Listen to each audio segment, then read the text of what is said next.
What's up, family? Welcome to Positive Power XXI, J. Royce Films. I'm Jerry Royce Live, and you're watching The Red Room with Shay Samuels, right here on Music Vision Television. That's right, MVTV-21.com. It's going to be awesome, y'all. So please share this file. It's going to be awesome. You know what's going to be? It's going to be lit.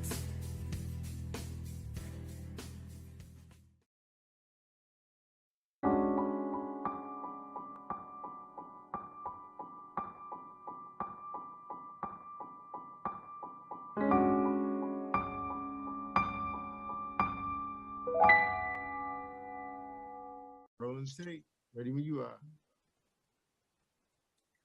Welcome to another episode of The Red Room. I am your host, Shay Samuels, and we have an amazing show for you all today. So stay tuned. We have two amazing guests, and we have an amazing topic. First, we have Reverend Red in the Red Room. Y'all give it up. Right. That's right. Initially, it was a bit of a tongue twister, so we don't like take 3.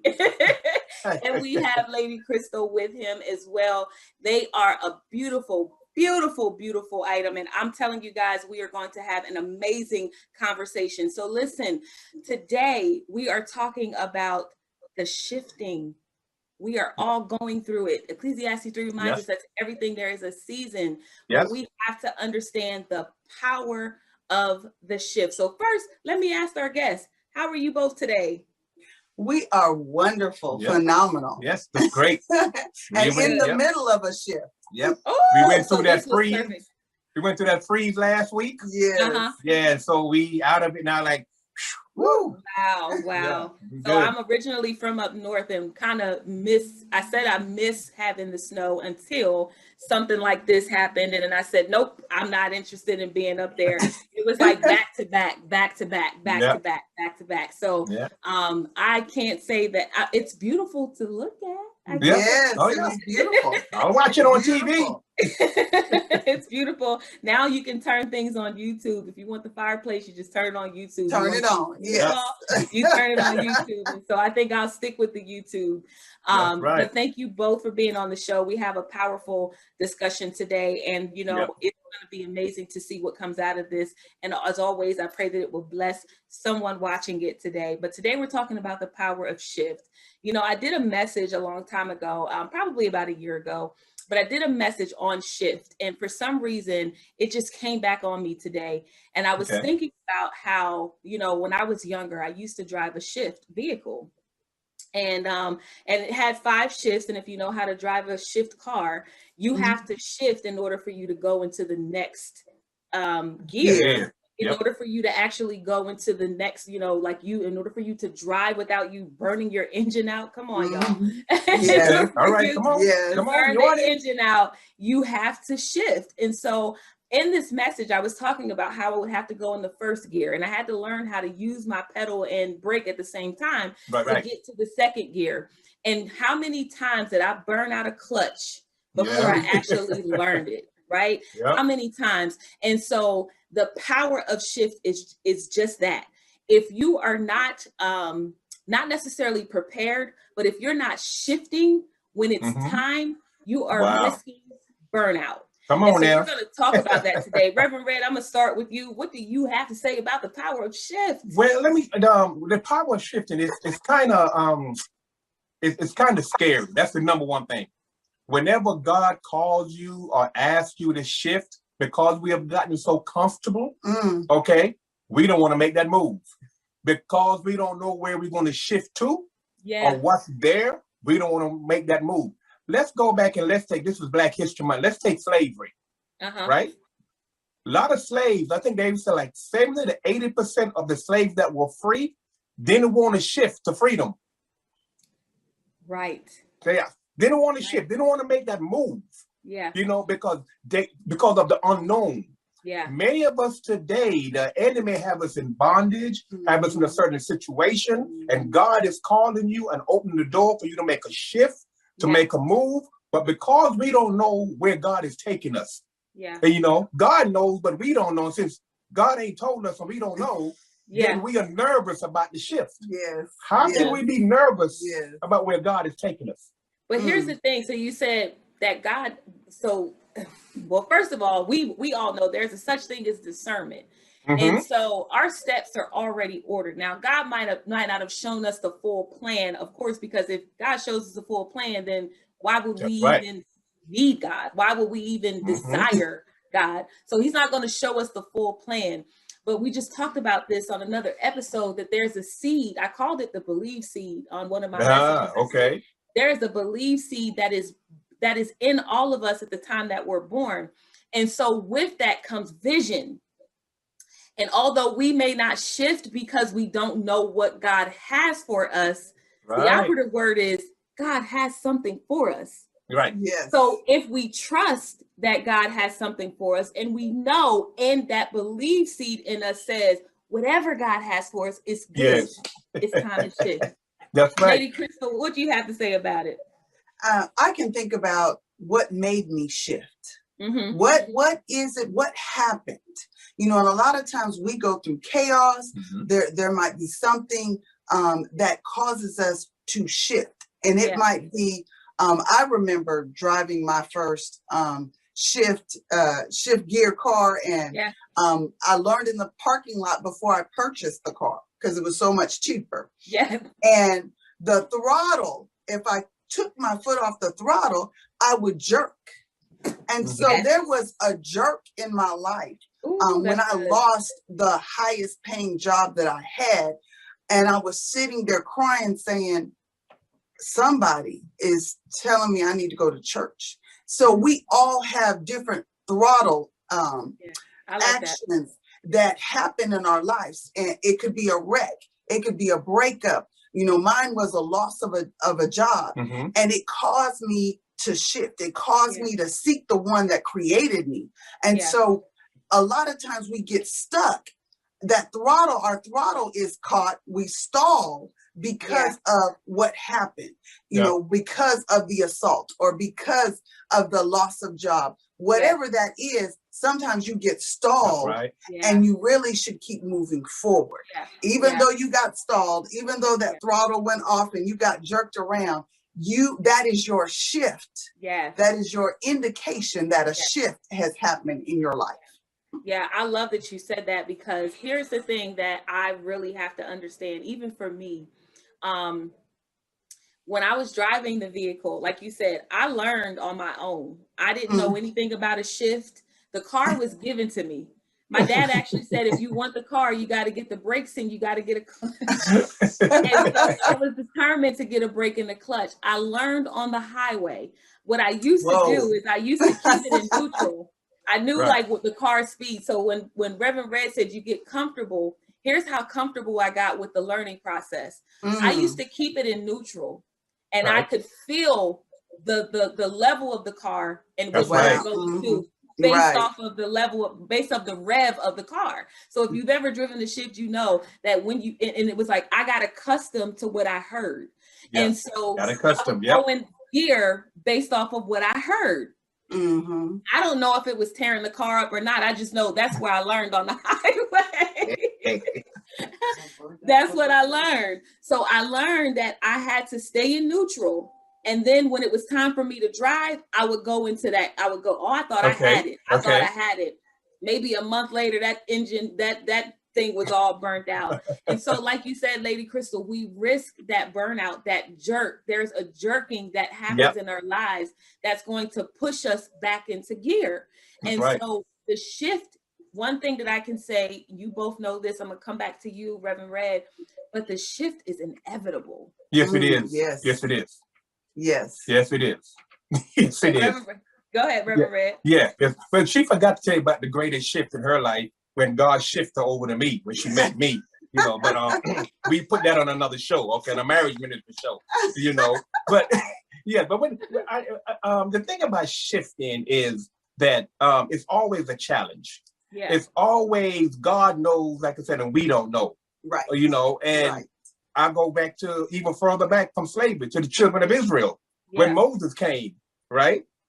when Moses came, and you're about to shift now, but even when they were shifting, they had to go through some situation to get to the ultimate move and the ultimate shift of the promised land.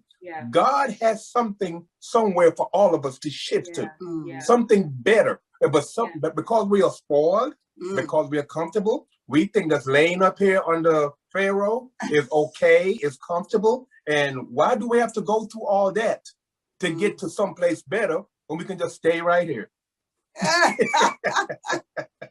Do I hear an accent? Oh yes. We can't talk with the polite and the to talk, you know, but we can't do it right now. It came out when he got serious. It came out. I'm like, wait a second. Yeah. I'm turning around and find out if somebody was on the other side of me. Nah, that's him. Kingston, Jamaica. Okay. Kingston, Jamaica, yes. I hear, well, ladies and gentlemen, look, we are full of surprises on the That's red. Right. That's right. Hey, God shift me from Jamaica. God shift me from Jamaica to the United States. Oh my goodness, we are full of surprises. If you are just tuning in, we are with Reverend Red on the Red Room and Lady, goodness, Crystal, Lady Catherine. He's throwing me off. I know who it is, but he threw me. No dreadlocks, no dog skin. Right, exactly. A Jamaican with freckles. Lady Crystal, you said something too that was profound, because in May 2020, I was with the company for about 5 years and I was making really good money there. And they, within the pandemic, they actually utilized an opportunity to downsize in the pandemic. And so my department that I managed was the first department to go. Wow. Of course, I was the first person to go, but I'm going to tell you, the day afterwards, God had already shown me in the month of February, really the month of October, to start saving different, right? And so I didn't do that in October. Okay. But in February, it came back and I said, okay, well, I'm going to start saving differently. Here I am thinking, I give everything to this job. I'm working the long hours. I'm doing everything I need to do. So there's no way that they would even have a reason to let me go. But you know what? There was already a plan behind the scenes. The shift was already in preparation. And what I had to do was be obedient to what I heard, which was to save differently. I didn't know why. I just knew I needed to. But once I heard it the second time, I was obedient to that. The first time, I'm like, I'm gonna be good because I've been on this company. Don't want to shift. Yeah. When I was let go, I'm gonna tell you something. I realized that was a shift. I realized that was my push. So I don't even say terminated. I don't say let go. I say I was pushed, because I realized, like Reverend Red said, I got comfortable. I got comfortable. I realized that there were certain things that were beneficial to my ministry under one boss, but the players changed. Yes, come on. The players changed. And when the players changed, the shift was inevitable. And so here I was comfortable. And when I got comfortable, God said, no, I'm running a profitable business right now. I have a very successful ministry. And I understand now that it was because I decided, I'm not even telling y'all the truth on the Red Room. I didn't decide. I was pushed into the shift. Yes, come on. I was pushed into the shift. So Reverend Red, let's talk about that push when people are going against the current. And you know you holding on to the pole and the wind is blowing and you trying to hold on to everything that you got. That's true. Trying to hold on to everything. You got legs up in the air and you just don't want to let go. But the shift being inevitable, talk to that person that's trying to go against the current, holding on to that pole and every single thing that they have. And God is saying it's time to shift. And some of your guests might get mad at me right now because I'm talking about like single ladies that's still holding on to a man 13, 12, 15 years. My wife and I always talk about that. I'm like, what are you holding on to? God is about to shift you. Some shifts are major, some shifts are minor, but every shift is important. Okay. Some shifts take you to another country, to another state. Some shifters take you around the corner to another job. So wherever God moves you, my wife always tell me this, baby, are you ready to move? As a preacher, you got to be able to shift, be able to move. wherever God wants you. And sometimes I'm spoiled. That's why I can say this. I'm like, oh, baby, I ain't going nowhere. I'm staying right here and minister right here. I was in South Dallas for the longest ministering. Hey, wow. God said, let's move north. And my wife kept saying that. And I'm like, well, this is good. I'm comfortable. We got our building. It's paid for. We are right here. God uprooted us. And guess what? Shift. Yes. Okay. Yes. We had to move. And God has blessed the whole move and continue to bless. So we have to do the same thing in our lives. You know, when God touch, when God speaks, when God talks, stop listening to people. Yes. Yeah. Stop listening to people. Yeah. And listen to God. And when she hears God, people say, well, no, girl, don't do that. Don't go out and get that business. Don't go out and write that book. Don't go out and do that, whatever. Okay. Let people speak positive in your life. If God is asking to move, girl, you better move. Say, my man, you better move. Because God, I'm not going to be the one to hinder you from shifting and moving when you hear the voice of God. So it sounds like it's time to shift from those friends. God will do that too. Yeah, God will do that too. The whole circle needs to change. Yes. You know, the primary thing here is that there is so much power in the shift. And because a lot of people are afraid, like you said, we've gotten so comfortable with just being status quo. Here's another thing that we've gotten comfortable with, what it looks like. Yes. We have so much in front of us with social media. There's so many people pretending to be something that they're not. And a lot of people see with their eyes, this person has shifted. And guess what? It's because the status changed. That's right. That's right. Yes. Lady Crystal, the status changed. Yes. So here's what they see. So you now see your friend who's like, I'm a homeowner. You don't know what it took for them to get it. That's you don't know what they went through. You don't know what they cried about at night. Stop it. Stop it. Absolutely. Stop it now. Wow. Stop it. You know, we when I told my husband it's time to move, we were moving. God said for us to move from our house. We had been in our house for 17 years. Didn't want to move. So we passed that halfway mark. And so I'm like, God said for us to move. And my husband's like, where are we moving to? I said, I don't know. But God said for us to move. She started packing stuff. I'm the only one. I come home, she started packing. I'm like, what are you doing? I'm the only one in the house packing. My son is like, my mama crazy. What she packing for? We not moving. My son was like, no, this is my house. You know, we're not moving. I'm like, God said for us to move. So he made us uncomfortable in our home. Things started shifting. Our house literally started shifting. And so I'm looking at cracks and I'm like, oh my gosh, you know, we got to fix this foundation. And God was like, no, you need to move. You need to move. So when I said, okay, we're moving, it took 3 days. You didn't hear me. It took 3 days. Our house was on the market for 3 days and we sold it. And then we were like, where are we going to move? It was in an uncomfortable time. We had a vacation and a basketball tournament because we do a basketball ministry with underprivileged and overprivileged kids. We bring them together. Mighty King. Okay, good. Mighty King I like basketball. And so some of them have never played with other races until they came. I like that. Never interacted, never spent the night over anybody else's house, but that's another story. But in the midst of that, we had the trip, we had the house of our house for sale. We had to pack. Guess what? We didn't have a place to go. Wow. But God. Yeah. And we moved into an apartment and we're like, people are going, you said status quo. People are going to look at us like, why are they at that age living in an apartment? They had a house. What happened? So a lot of times in this Christian walk, people are like, you have to have this. You have to have this title. You have to have this much. You have to drive this kind of car in order to be successful. And so it was looking like we were unsuccessful. That's right. But we were in the shift of God. That's right. Wow. Yep. Wow.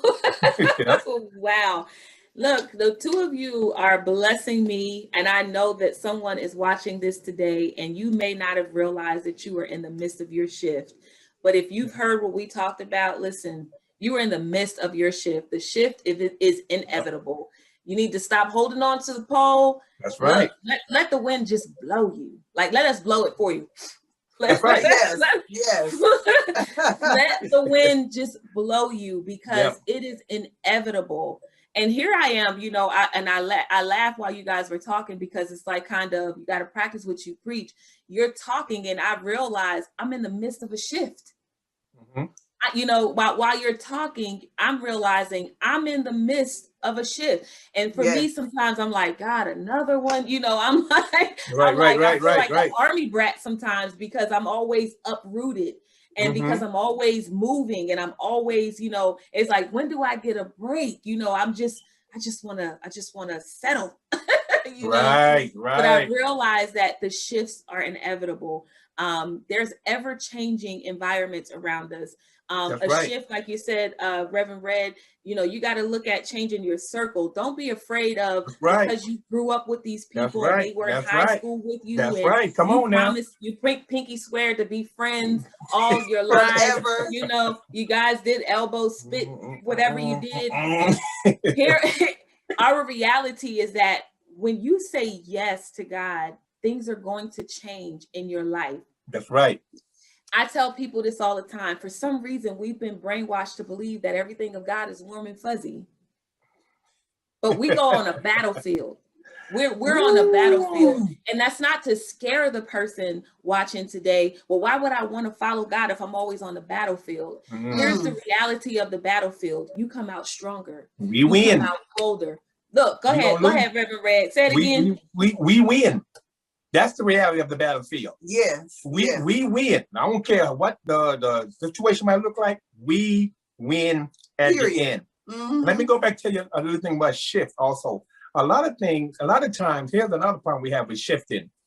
We are jealous of somebody else's shift. Wow. Because their shift was quicker. They didn't take as long to get where they are. It's taking me a long time. So instead of finishing the shift, let me go back to where I was. Okay. Wow. And so we do shift envy. Okay. How did Shay get on TV so quick? How did she get all that so quick? And we trying, and we haven't there yet. God's supposed to be shifting us there, and we're not there yet. And people get jealous of someone else's shift instead of glorifying God and say, God, if you took her there, if you moved Jerry where he is, if you took my neighbor, my friend, guess what? I'm looking for you the same thing with me, but do it on your time, God. Yes. You know, the children of Israel could have went a shorter route to get to the promised land. Yes. A whole lot shorter route. They didn't have to do what they did. Yes. They said, why is Moses shifting us up there? Yeah. We can shift down here and be a whole lot quicker. Yeah. That's not what God has for you. Yes. That's not the journey that God has for you. Each one of us have our own different journey. Absolutely. And you know what that makes, Shay? When we have our own different journey, it gives each one of us our own different testimony. Yes. See, our testimony is not like your testimony. Yes. See what I'm saying? You got a different shift testimony than what we have. Yes. You see, and that's what God is saying. So don't be envy of nobody else's shift. No matter if it's quick overnight, you might like, boom. But they did it quick. What's wrong with us? God has his time. He's working with you. You just let God do what he has to do in his time frame. Yeah. Yeah. You know, it amazes me. It amazes me because the number one group of people that have the biggest challenge with the shift are the believers. Look at her. I'm about to stand up and run around. Did you see their faces? Yes. And why is that? Why is that? Why is that? Yes. Because we are not taught that in church. We're taught that it's you're supposed to be rich and wealthy and you're supposed to have all quick. Everything is supposed to be, you pray for it and you get it. But when Jesus came, if I'm not mistaken, he went from city to city. Yep. He went from place to place. That's shifting. He taught his disciples how to shift. They shifted from disciples to apostles. The shift happened, and he taught them to shift. He taught them to shake the dust from their feet. He didn't teach them to stay in one place. He never told anyone Wow. Where in the Bible did he say, sit down and be still? He said, go. Yeah. Go. The Great Commission was for everyone to go, but people get comfortable. And in Moses' time, Moses was moving the children of Israel in what? In tents. There was nothing permanent in that 40 years.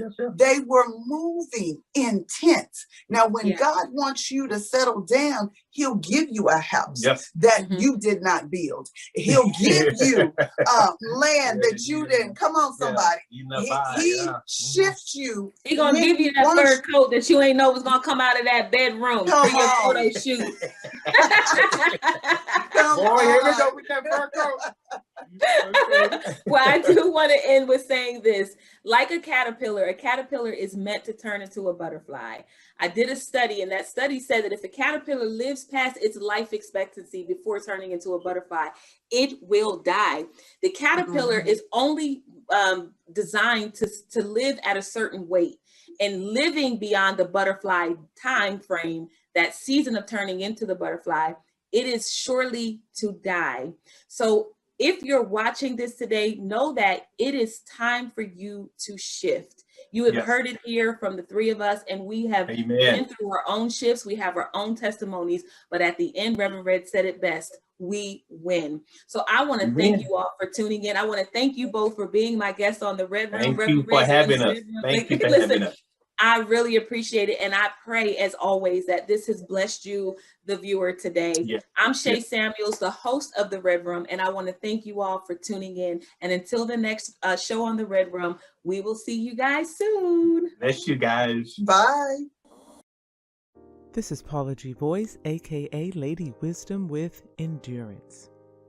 The unimaginable happens, and you have no idea how you'll make it through. Sometimes you feel as though you don't even want to bother. Yet we all have those moments at one point in time or another. There is life on the other side of that storm. Those moments when you must dig deep within and find the strength to endure.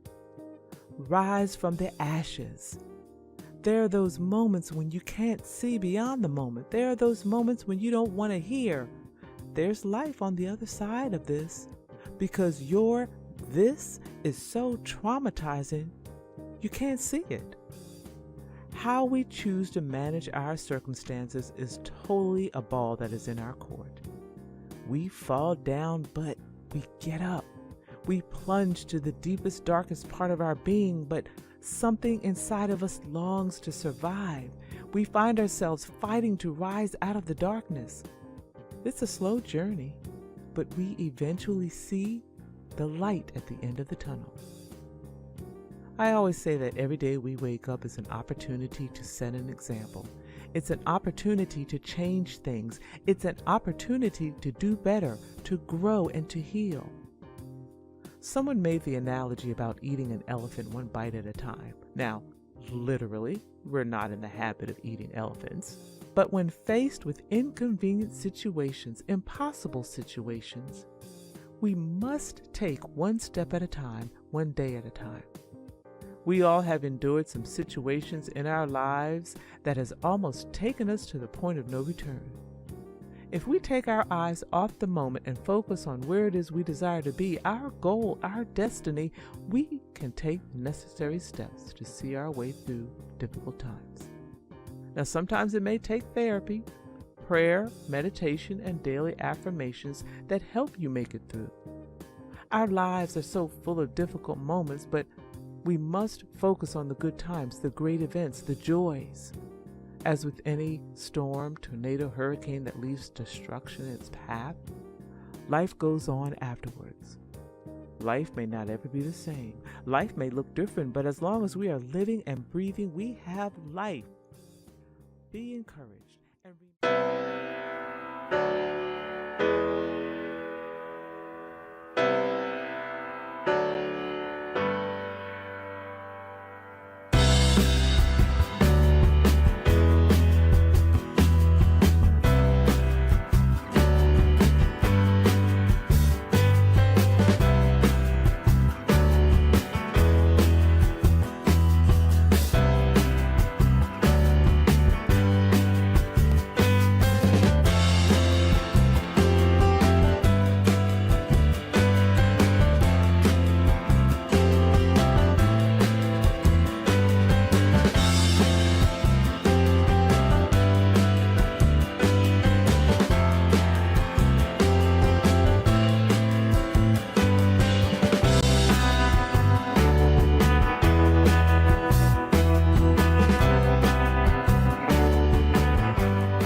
changing your direction. Sometimes the trials of life can knock you to the floor. So hold your head up high, God will lead and guide you. He won't leave you, so please hold on and never give up, never give in. You're closer to the top. Welcome to My Journey with Paula G, where we all are juggling this journey called life while walking in the gifts and the talents that God has given each and every one of us, and that includes you. I'm so glad that you've tuned in to watch or listen to My Journey with Paula G. And we want to thank our underwriters, because without our underwriters, this would not be possible. So we appreciate them so very much. And I appreciate each and every one of you who tune in each and every week. If this is your first time on the journey, welcome. I'm so appreciative that you're with us and that you've joined us. If you're returning, welcome back. I hope all has gone well, and we just appreciate. I know I say that all the time because I'm really a strong believer in showing appreciation. We just really appreciate each and every one of you. I say it every week because those of you who have watched, you know what I'm about to say, right? So come on, let's go. Time is precious. It is the one thing that you cannot get back. So for you all to think it not robbery to spend this time with us, we appreciate you tuning in. We appreciate you listening. So thank you so very much. I'm getting feedback from a lot of you who are saying how much they are enjoying the show. So I thank you. I thank you. I thank you for that. Now, if you're interested, some have reached out and have inquired. If you're interested in being an underwriter and you're looking to expand your exposure for your business, product, or service, you can email jerryvoicelive@gmail.com or paula@paulagvoice.com and put My Journey in the subject line for further inquiries about underwriting. And also, if you have a question, comment, concern, or if you are interested in being a guest, you can also email jerryvoicelive@gmail.com and paula@paulagvoice.com. Again, My Journey in the subject line. And we appreciate you all so much. Also, I would love for you all to stay connected with me. I am Paula G Voice across all social media platforms. Website is Paula G Voice. Make sure you hit up my website and click that subscribe button so you can be a part of our mailing list and keep up with our weekly newsletters. I usually send one out once a week, and if I don't have anything to say, then I don't clutter your email and send one out. But I usually send something out to you all once a week. I want to continue to encourage you all as you all juggle this journey, as we all juggle this journey. There are so many obstacles. There are so many things that get in our way and distract us from doing what it is that God has called us to do. But I want to encourage you to stay focused. If you have to put Post-it notes all around your house for you to stay focused on what it is that God has called you to do, put the Post-it notes around your house in each and every room. I said each and every room. Yes, that includes the bathroom. Put those notes up so you can stay focused, because we've got so many distractions, and God has placed so much inside of each and every one of us. And we are tasked to do what it is that He has called us to do, and that He has put in us, those things that He has birthed. So I hope that encourages you, and I hope that helps you today. And I know my guest is going to encourage you. I know my guest is going to help you today and bless you. You might want to get paper and pencil. You know, I tell you all that sometimes. Get paper and pencil. You might want to take notes, and you definitely want to write down her contact information so you can stay connected. But this young lady today is a motivational speaker. She's a success coach. She's the creator of Campaign Comeback. She's a family member of our Positive Power 21 family. She's Lady Crystal. She's Lady K. She's Mama Crystal. She's Coach Crystal. She's our guest today. She's here to bless us today. How are you, my sister? Hello, hello. I'm excited to be here, and thank you for that wonderful intro.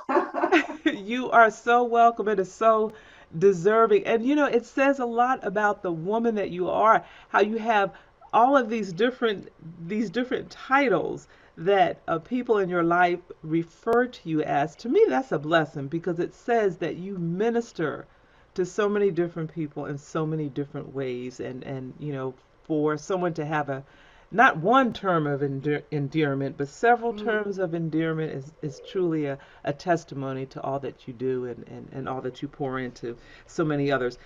You've got so many irons in the fire, as the old folks say, and it's just really exciting to see, because it means that you are using those gifts and you're using those talents that God has given you to bless others and walk out your journey.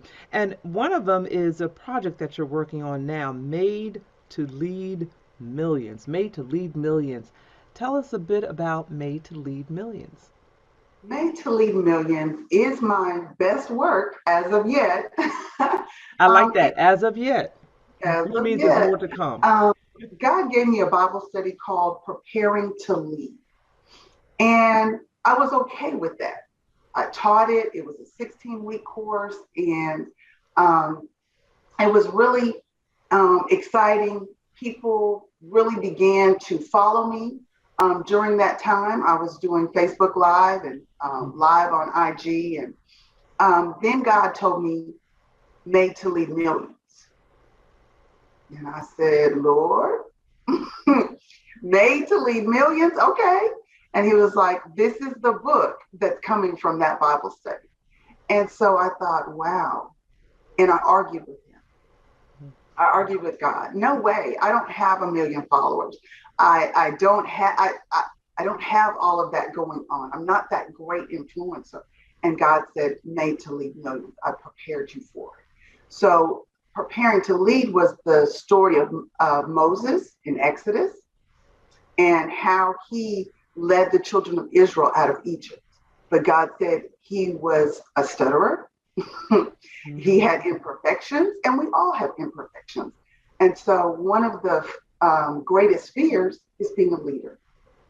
And so that's what this book is about. It's connecting my 30 years in corporate America and the story of Moses. And so I give real life, candid, authentic stories of what has happened to me in corporate America as far as microaggressions, racism, ageism, just different types of sexual harassment, different types of things that I've gone through, and then use it in comparison to the leadership characteristics of Moses. So it's definitely a must read.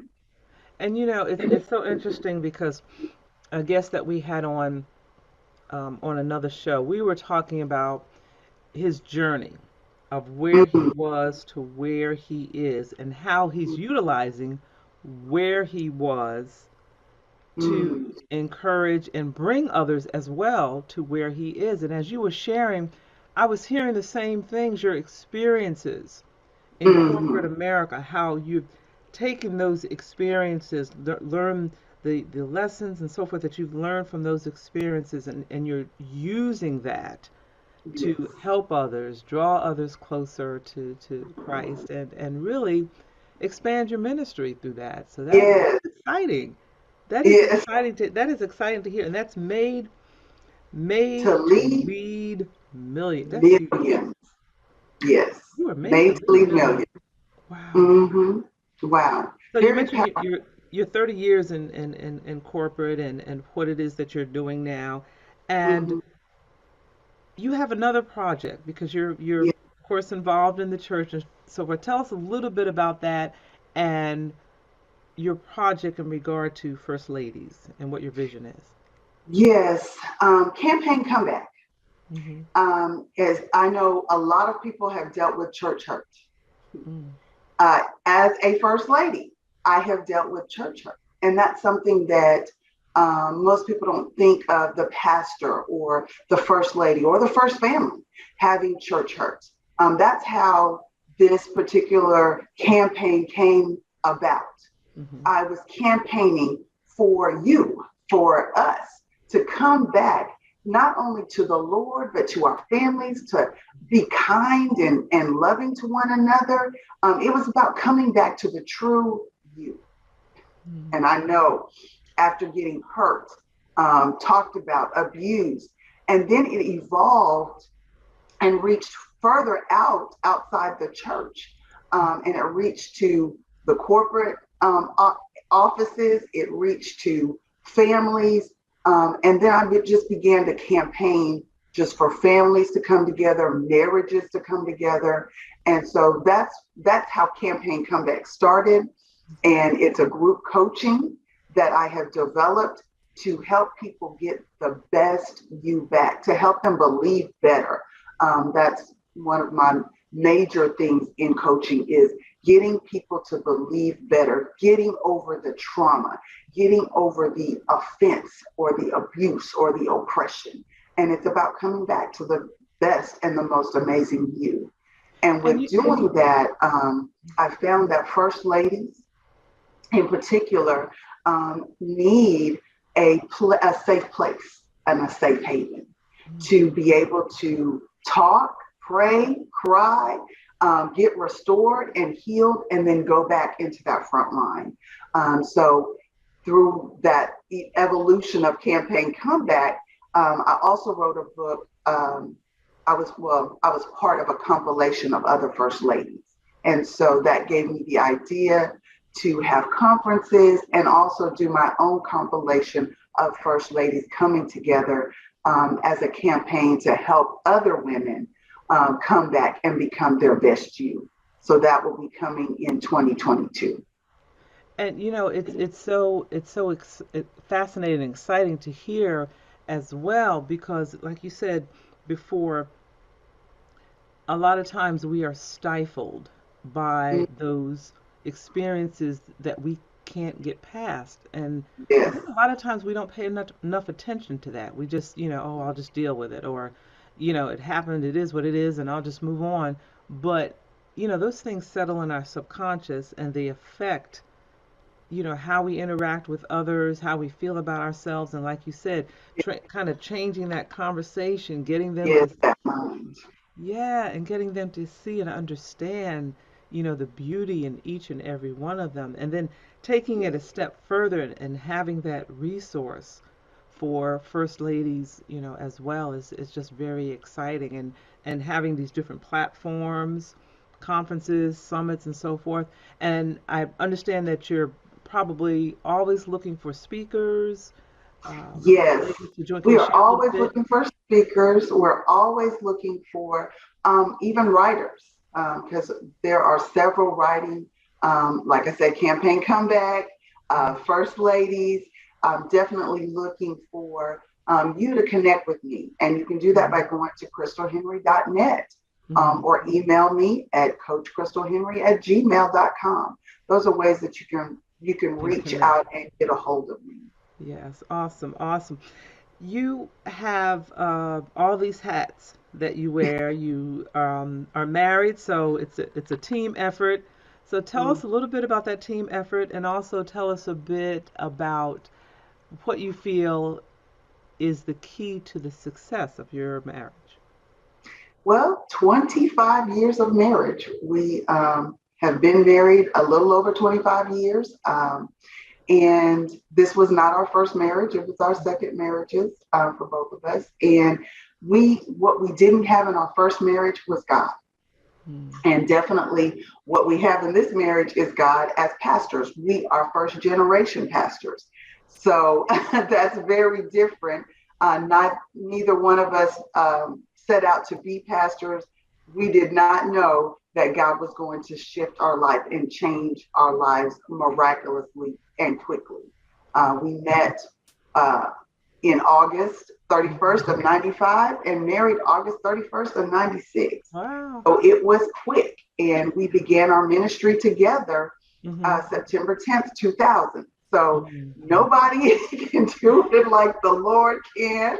And we definitely need God. And the greatest thing that I can say that really solidifies our marriage is laughter and fun and the Lord. We also are on TikTok, and I know, that is refreshing. Pastors on TikTok, what are they doing? I love it. That is so refreshing. That is so refreshing. So share with the audience how they can stay connected with your social media and website. Definitely. You can connect with our church at powerofthegospel.org. And also, if you want to connect with us on TikTok, it's Team Sexy with 3 X's and a Y. And we did that purposely to be that name that people would say, wait a minute, what are they doing? And it's total fun. We're dancing, we're lip singing, we have little skits, and it's just been a great time. Addition to ministry, because we do minister on TikTok live on Sundays.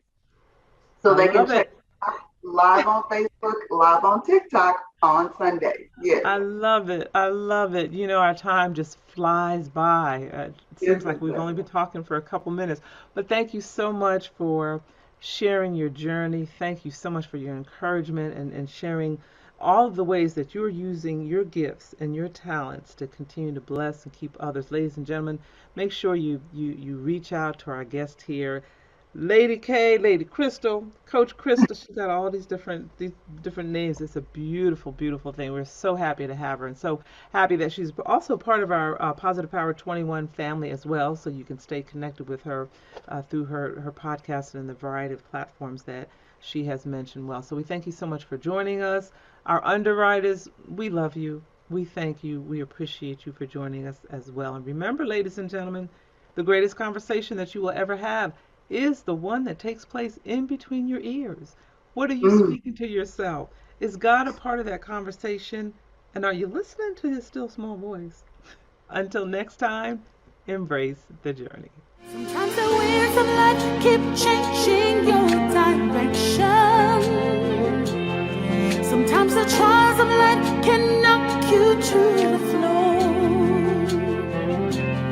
So hold your head up high, God will lead and guide you. He won't leave you, so please hold on and never give up, never give in.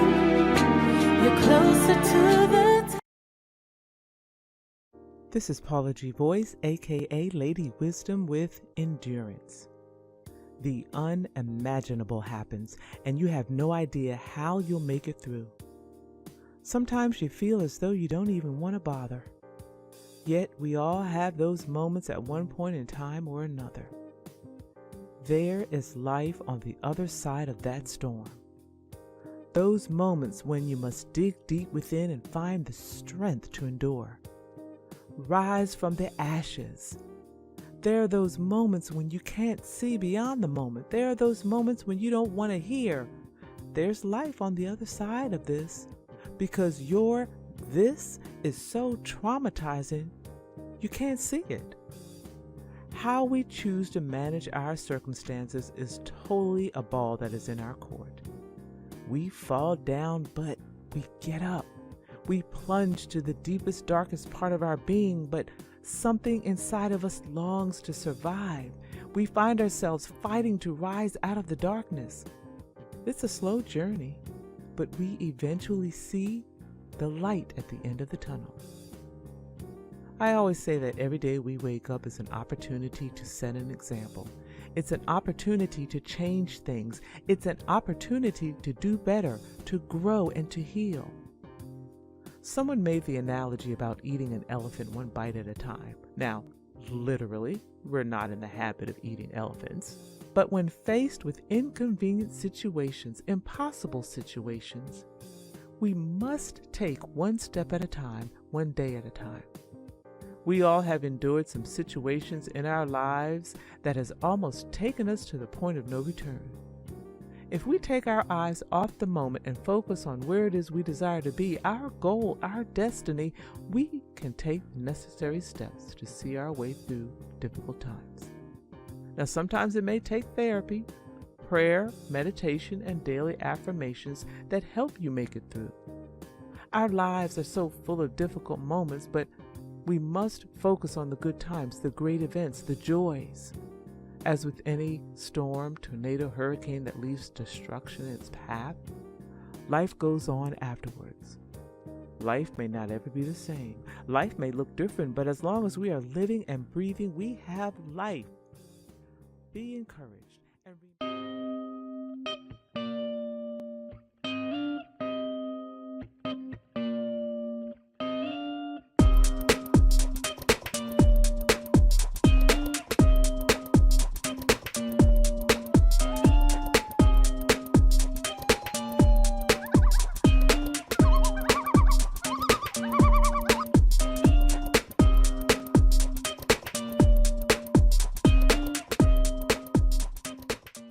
This is Paula G. Voice, aka Lady Wisdom, with Beyond the Moment. It's sometimes difficult to see beyond the moment when you're in the midst of a crisis. But sometimes the vision of being beyond the moment is the very thing that may be needed to get you through the moment. Our society is laced with so many overwhelming events. It seems like they come one right after the other, and they don't allow you the space to breathe or recover. We get so burdened, discouraged, and depressed that we often find it difficult to move on. There's a Bible verse that mentions weeping may endure for the night, but joy comes in the morning. Well, life can be like that as well. And the moment may be that of heavy times, but we must look beyond the moment with hope and faith. Look beyond the moment and keep hope alive. I'm Lady Wisdom, a sagacious lifestyle influencer, embracing my journey, sharing experiences along the way and challenging dreamers to do the same by breathing life into their deferred dreams and living out the reality. It's never too late to embrace your journey and live your dreams. Visit Paula's blog, paulagvoice.com/blog for the full journey.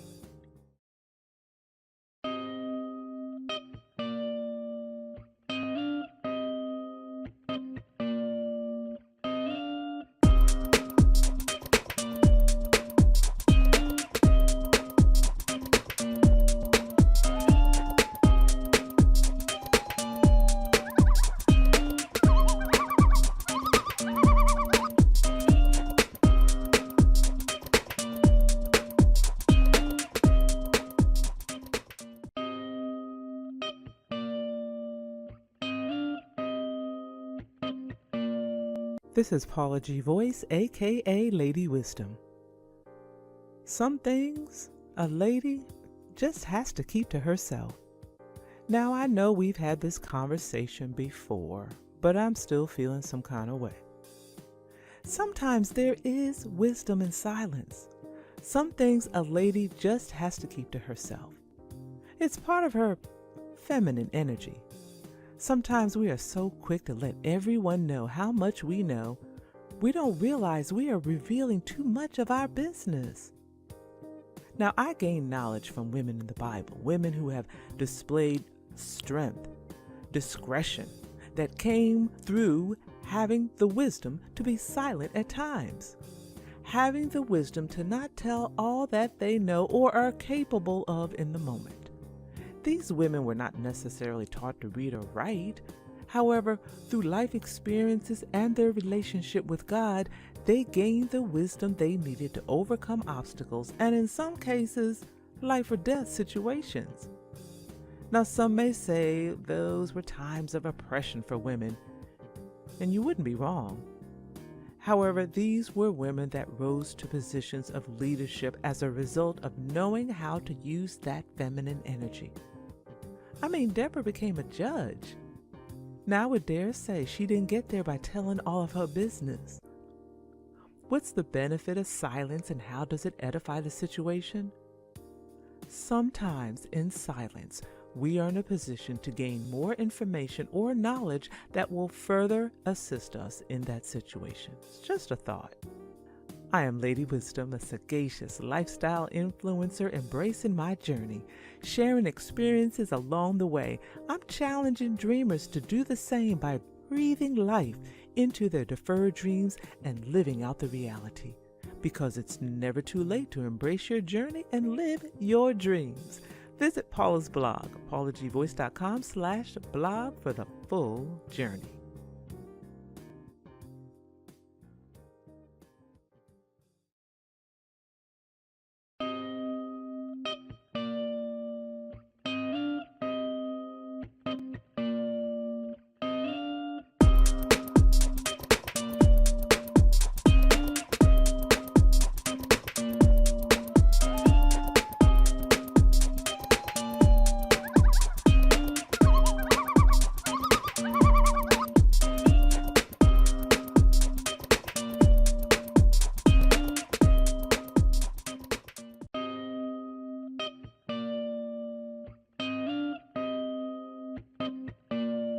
This is Paula G. Voice, aka Lady Wisdom. Some things a lady just has to keep to herself. Now, I know we've had this conversation before, but I'm still feeling some kind of way. Sometimes there is wisdom in silence. Some things a lady just has to keep to herself. It's part of her feminine energy. Sometimes we are so quick to let everyone know how much we know, we don't realize we are revealing too much of our business.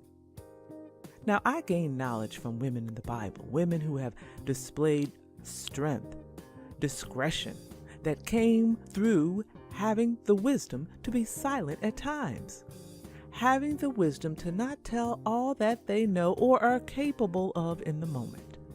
These women were not necessarily taught to read or write. However, through life experiences and their relationship with God, they gained the wisdom they needed to overcome obstacles and, in some cases, life or death situations. Now, some may say those were times of oppression for women, and you wouldn't be wrong. However, these were women that rose to positions of leadership as a result of knowing how to use that feminine energy. I mean, Deborah became a judge. Now, I would dare say she didn't get there by telling all of her business.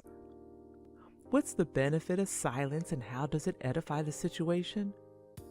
Sometimes in silence, we are in a position to gain more information or knowledge that will further assist us in that situation. It's just a thought.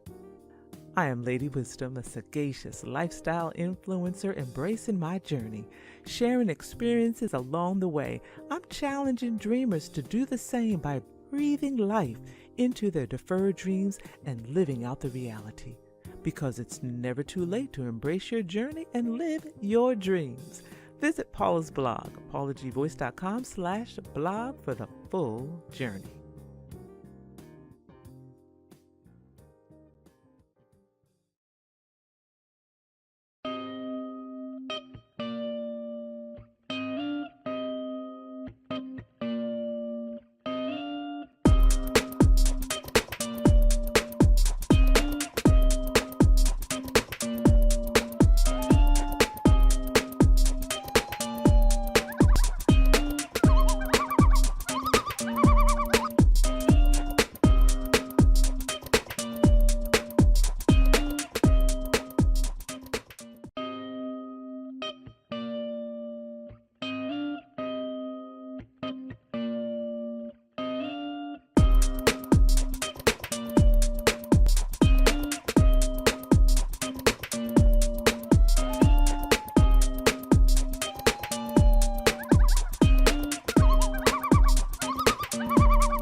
Come the boss lady, the Kelly Holland Show.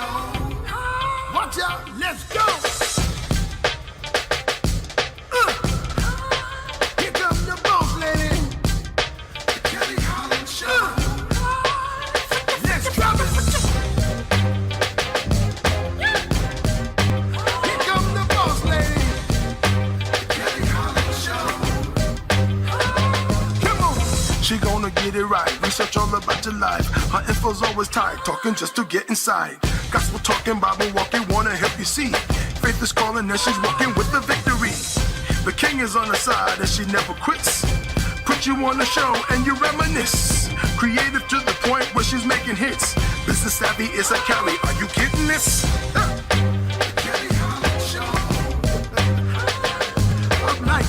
Come on, y'all.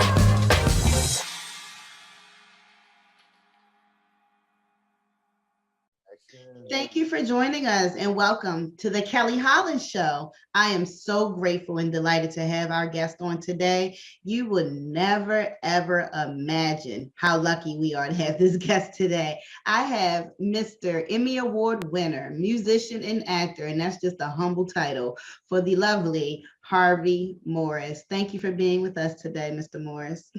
Thank you. Thank you. Call me Harvey. I'm good. Thank you. I sure will. Your resume is extensive. I mean, that sucker can roll to the floor, how long it is. And I'm so grateful to even be here with you, knowing that you have so much experience. Very, very surprised when I learned that you did the remake of the National Negro Anthem. You guys know what I'm talking about, the Lift Every Voice and Sing. I can't sing it, so we're just going to keep it right there. Lift every voice and sing.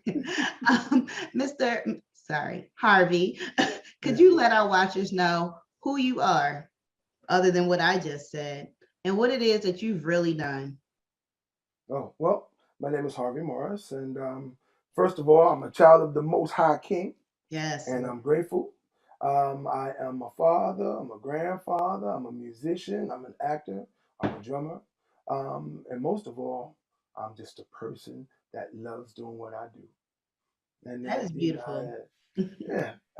I mean, is there anything else you want to know? I mean, just go ahead and hit them in the head real quick with some of the things. Just throw out some big names so they can understand the magnitude of this meeting today. Okay. Well, the most recent show that I worked on, I worked on the Marvelous Mrs. Maisel show, season 3, and I acted in there. And then I also was involved in The Greatest Showman. That was another movie I was involved in.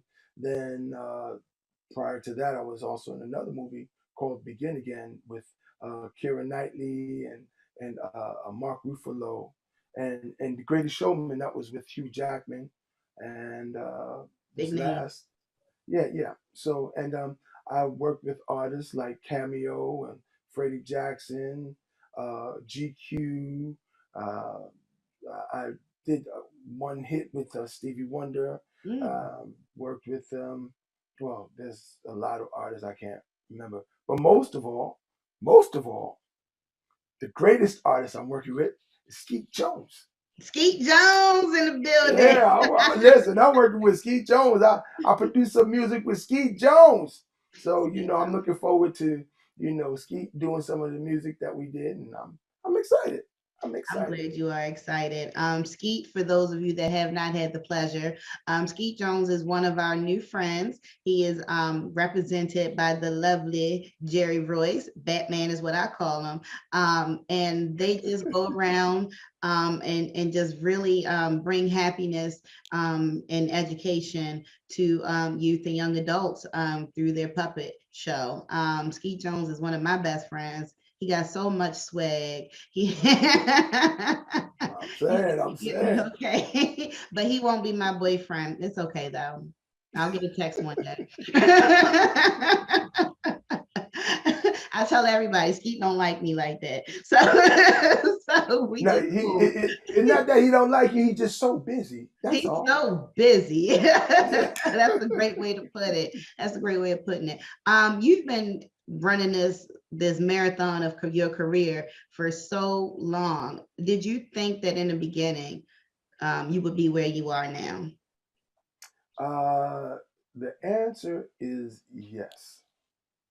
And the reason why I say yes is because, the power of thought is very powerful. And as a kid, I remember when I was 4 years old, I got my first drum set when I was 2, but when I was 4 years old, I imagined entertaining, like, I'm deep myself, like the Jackson 5 and the Temptations and groups like that. And I always wanted to entertain, and that has always been my life's goal and my life's journey. And I always imagined touring and being on big stages.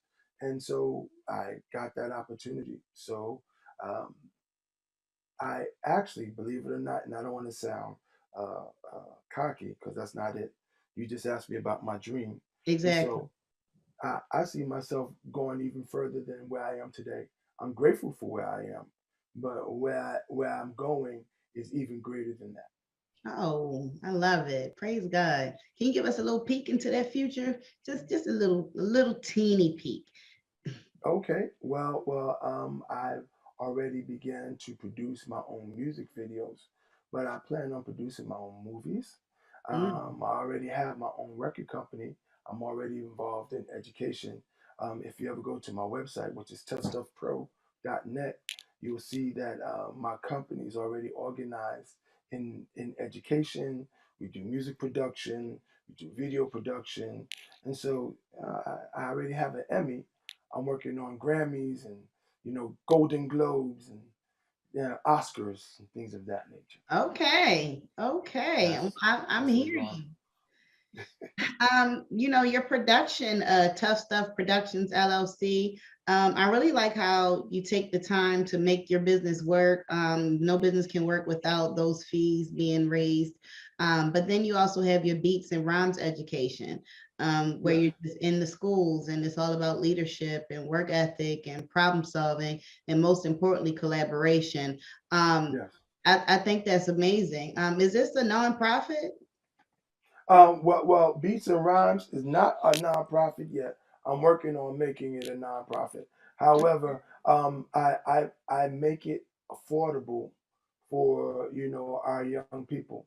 It's important that um, we place principle and people before profit, and Absolutely. and and, Profit and, and comes. I'll explain that. Yeah, Yeah, because profit comes because that way. Go ahead. yeah, but here's the thing. I I would like to do a nonprofit, but it comes with a whole nother set of responsibilities and things of that nature.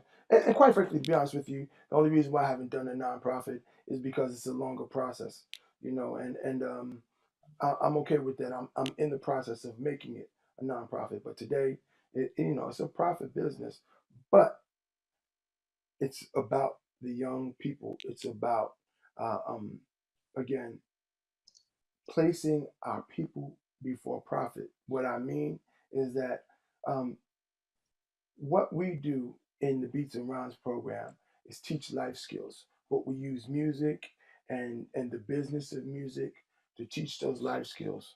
It's Hmm. important that our young people know that we're in a time and an age where we have to do business. We have to do business. And doing business is not just saying, oh, well, I have a product, I'm going to sell it. Yes, that's cool.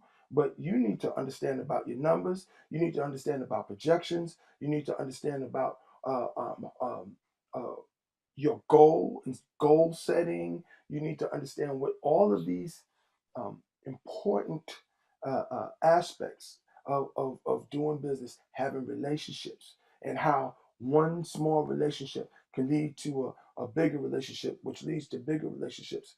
So all of those things are absolutely important in what we do. All right. I really like to hear the services that you offer. But I also help people set up their small businesses and nonprofits. And so I mentioned it specifically because of the LLC formation.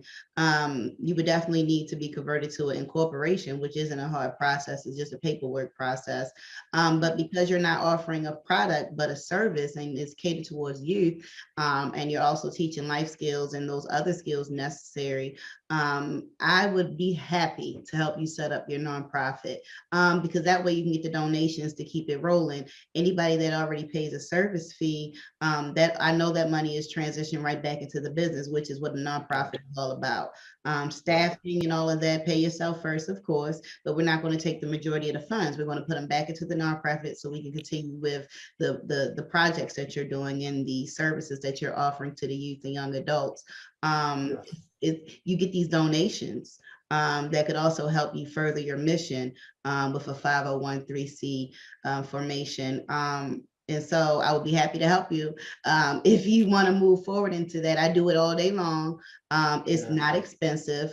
And with under $1,000, you would have a nonprofit. Okay, I accept. All right. So yeah, that's just another way that mommy over here is trying to make some extra income. I told my son, I said, I got one hand down. I'm working on my other hand, son. And he was like, okay, all right. How many streams of income you need, mom? I said, listen, we gonna ask me that question again in a few more years. I said, I'm working on my toes. So hands and toes. I need at least 20 income streams. And I say that because I'm a single parent, not by choice, but by divorce, as one of my previous guests has said. And so I find this new place of life very rewarding because I'm able to do things that I never thought was possible. And I say that to segue over to you. Even though you had this dream, did you really think everything that you've been doing right now would really be possible? Like all of the movies and the music and the transition into these new experiences? I believe that they could happen. I just didn't know how they were going to come. Mm-hmm.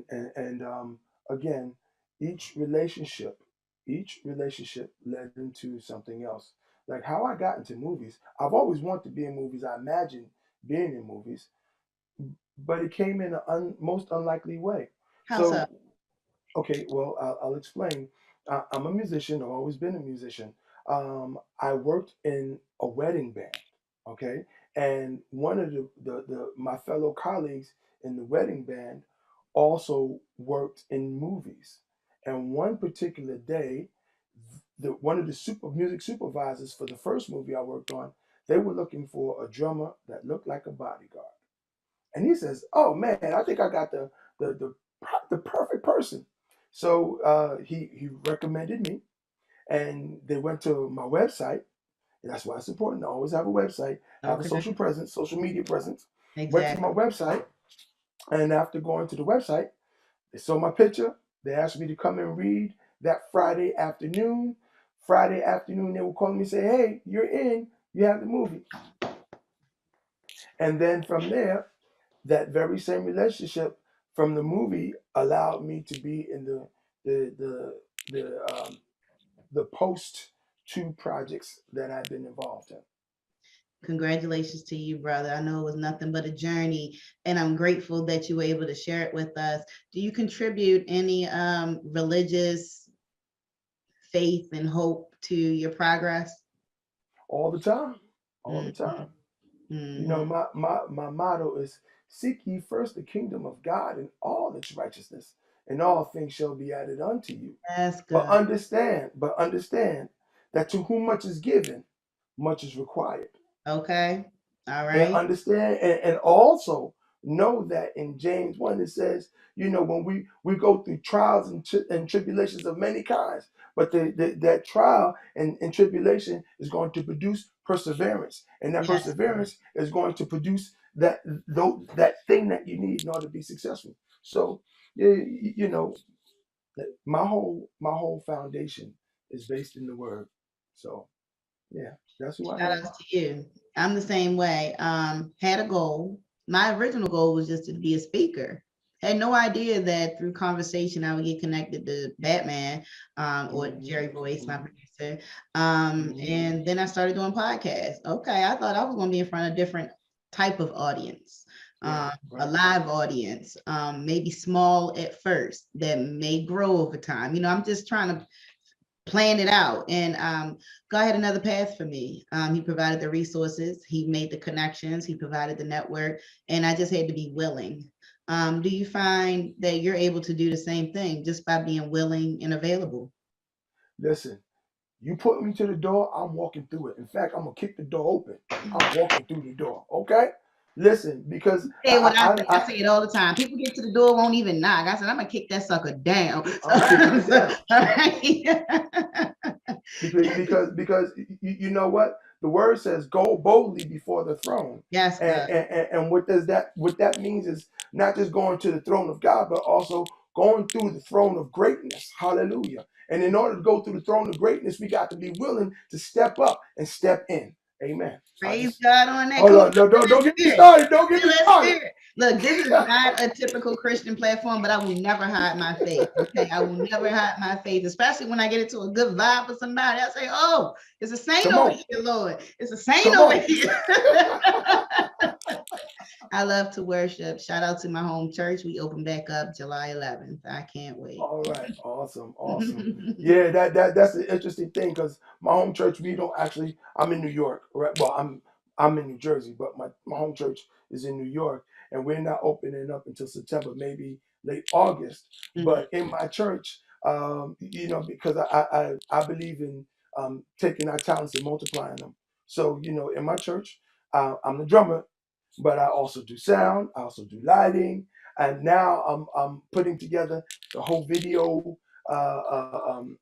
production and video podcasts. Well, not podcasts, but we have Zoom and stuff like that. So I'm putting that whole thing together. I love doing that stuff. That's why one of the reasons why Brother Jerry Royce and I we get along so well. Because that brother, he's no joke.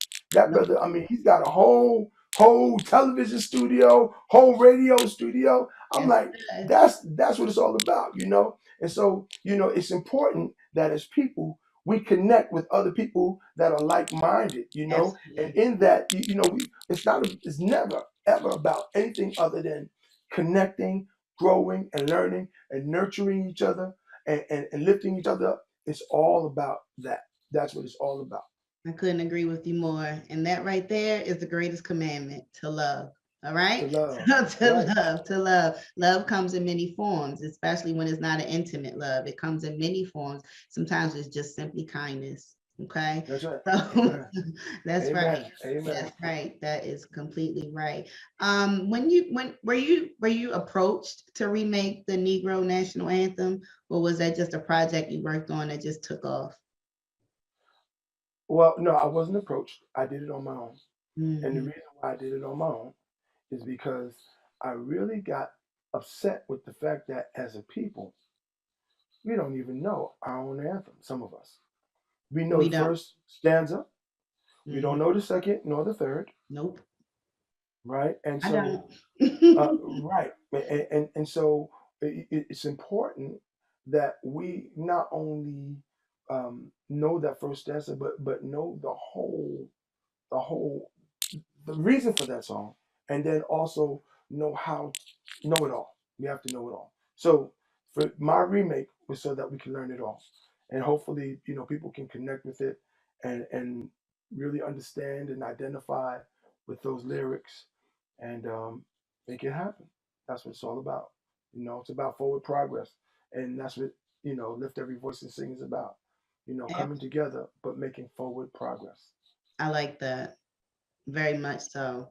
Do you find the opportunities that you receive in the music world to be similar? No, here's the question I wanted to ask. Do you find the business to be the same in the music industry as it is in the movie industry?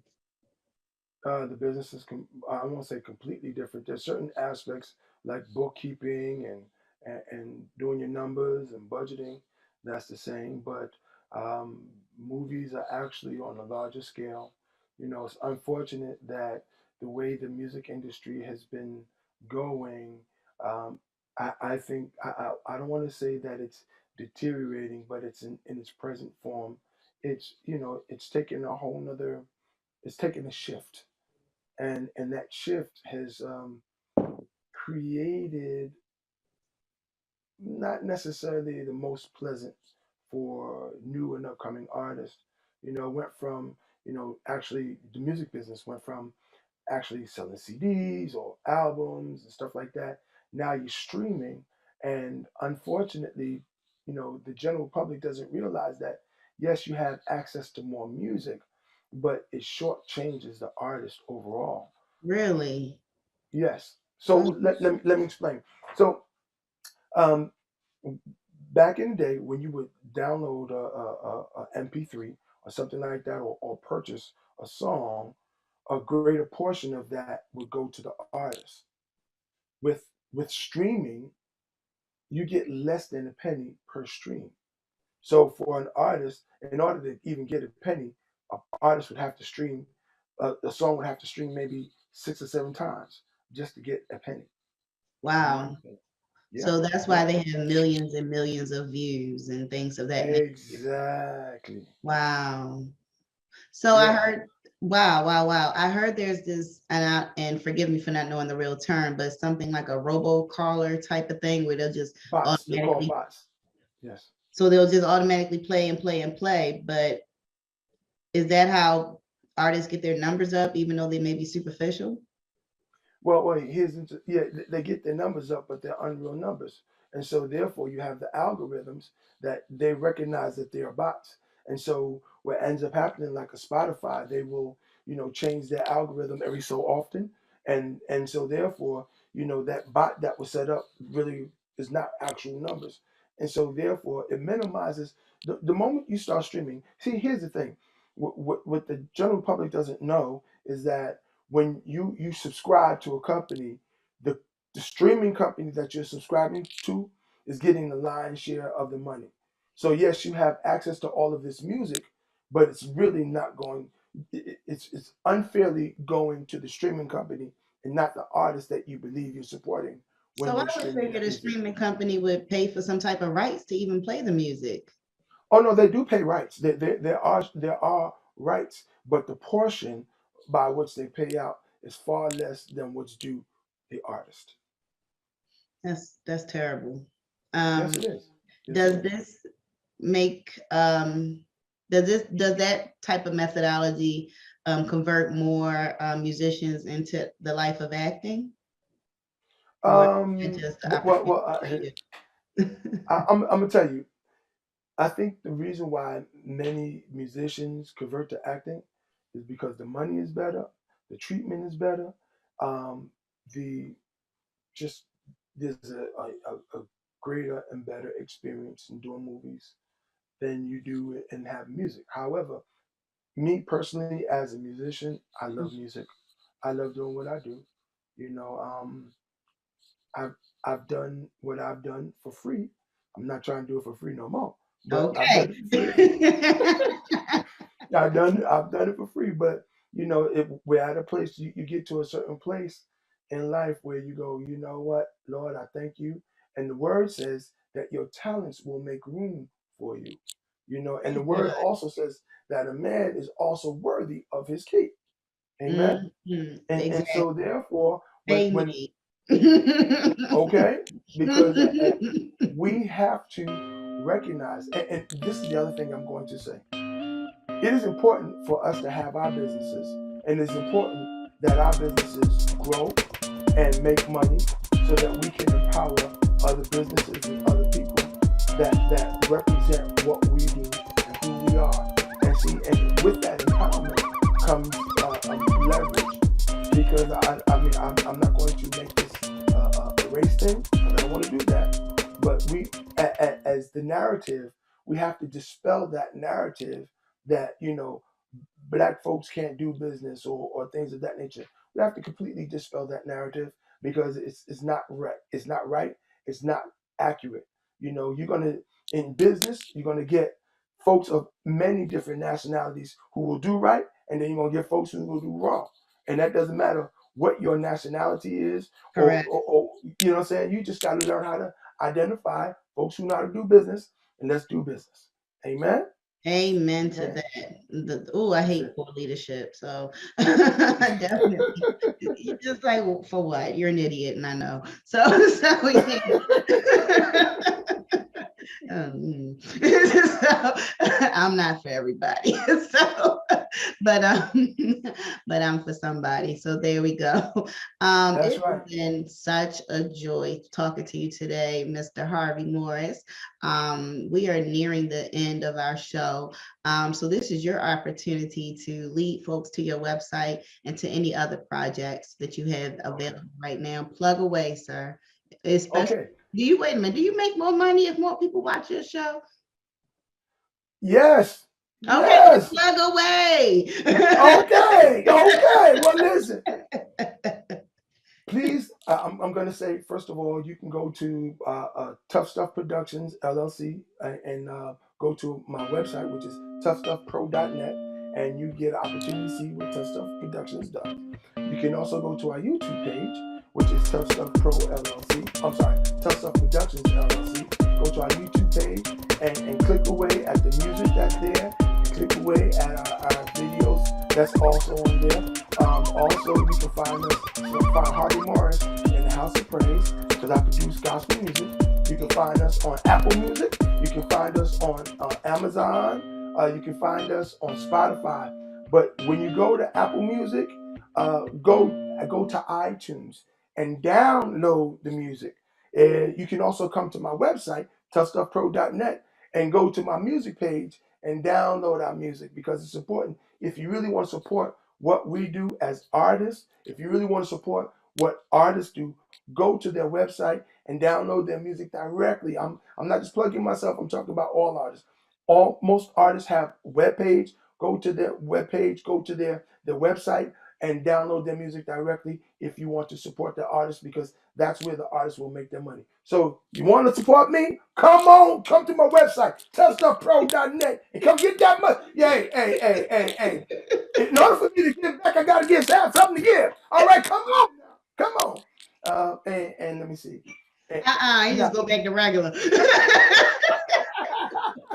Now, the other thing I want to say, hey, listen, I want to say, you definitely support Kelly Holland's show. Definitely support Jerry Roy's live, because, hey, there's power in this hour. Yes, amen. God. Feel the power. Feel the power. And don't forget about Skeet Jones. Because I got music coming with Skeet Jones. And Skeet Jones, I'm telling you, he's going to tell you, throw up your hands and wave. I'm just trying to let you know. Hey. Oh, man, it's been such a joy to have you here. Thank you for sharing the business. Thank you for sharing your life. Thank you for your inspirational comments. It's been definitely an encouragement to have had you in my presence. My spirit is filled with joy and determination. I think I should go do more work when we get off of this interview. Come on. Which is always appropriate. People say, you ain't gonna do it. I got plenty to do. I'm just not doing it. But I need a break.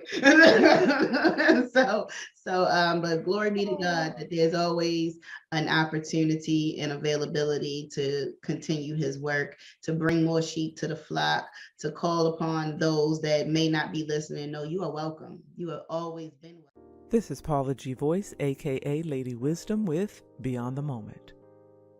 It's sometimes difficult to see beyond the moment when you're in the midst of a crisis.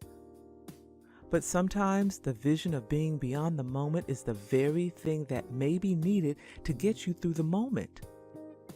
Our society is laced with so many overwhelming events. It seems like they come one right after the other, and they don't allow you the space to breathe or recover. We get so burdened, discouraged, and depressed that we often find it difficult to move on. There's a Bible verse that mentions weeping may endure.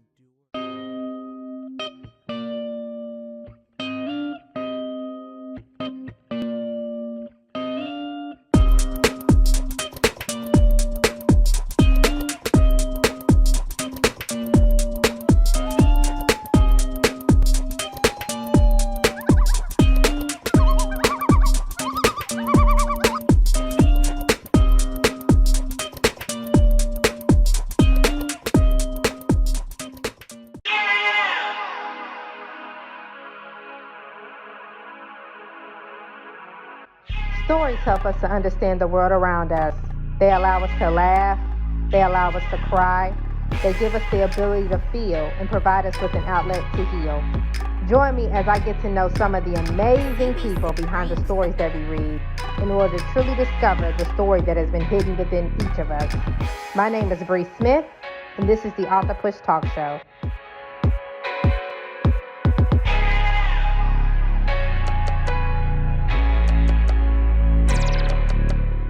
Welcome to the Author Push Talk Show. I am your host, Bree Smith, and today we have a phenomenal author who has a phenomenal organization. She is a children's book author. Her name is Judith Francois.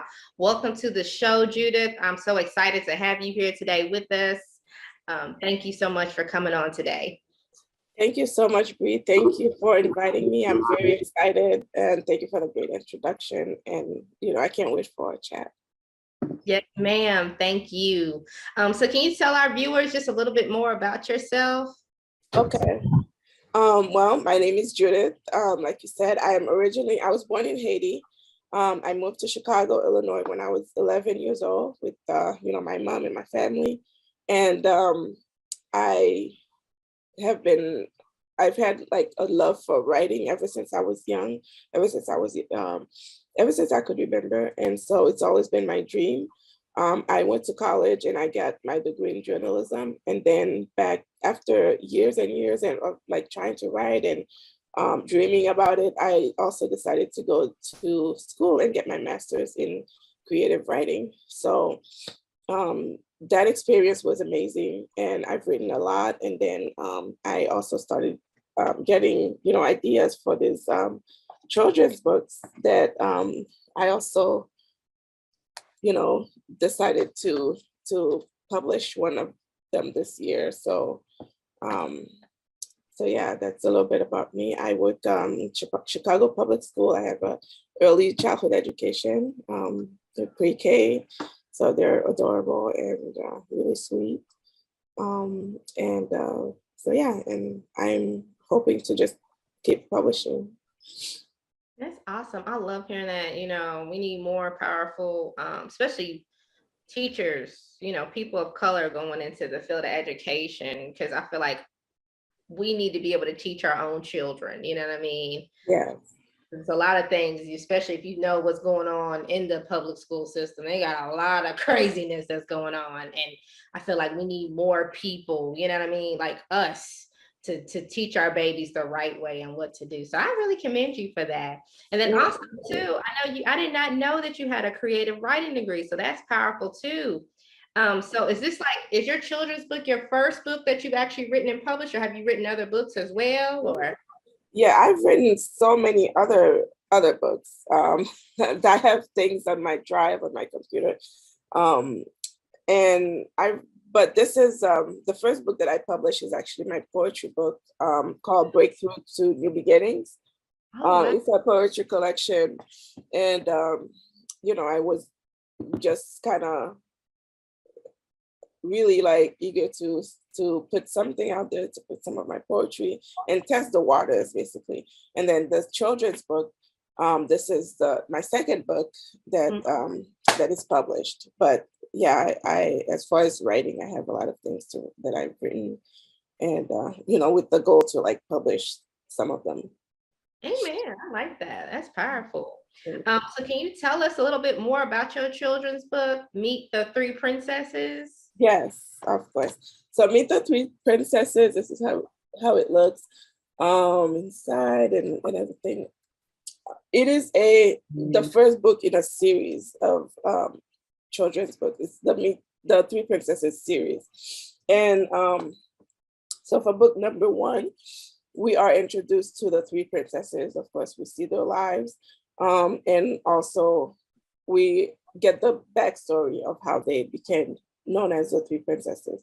And the story takes place in Haiti, my country of birth. And I wanted to showcase the culture. I wanted to show a different side of Haiti that most people are not used to seeing, which is the culture of like, how parents are so caring and loving to their children, and how they just, do like sacrifice so much for their kids, and also to show like just Haitian children, to humanize them and show them being kids, and to see that they're just like everybody else.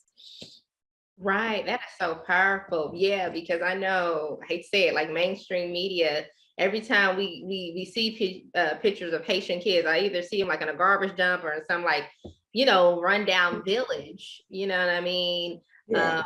Always needing care. So that's powerful. Like you wrote this book to help empower Haitian children, but not even just Haitian children, also other people, but I just love that. So that is so powerful. Yeah. So what inspired you to write this book? There are a few things that inspired me. You know, as I told you, I work in pre-K, and in my classroom, we love books. The kids, like, they love books. We read to them every day, and we try to read diverse books, right? And so what I started to notice was that, like, we kind of, it was a little bit disproportionate, you know, the books that are diverse versus books that are, you know, with animals, or, because I have a very diverse class. My kids, I have kids who are immigrants, kids who are from all over the globe, right? So I was kind of thinking about, like, how our libraries should reflect the way that the kids look and their experiences. So that's one of my inspirations, because I want to see this book in schools all over the country, so that not only American children can see a book like that in the library, but also children of Haitian descent, children who are from different cultures and backgrounds, to kind of see something more positive about themselves. And I also wrote this book for, I'm sorry, I have my allergies, but I also wrote the book so that Haitian kids can also see themselves represented very positively in the media. And that's why it was important to me to translate it into French and Haitian Creole as well, and to send as many books to Haiti as possible. So yeah, I just want, children to just be happy, and to see themselves being represented. Amen. That's powerful. That is so powerful. So I know you had you talked about it getting translated. Have you thought about translating it in like Spanish and other like languages as well?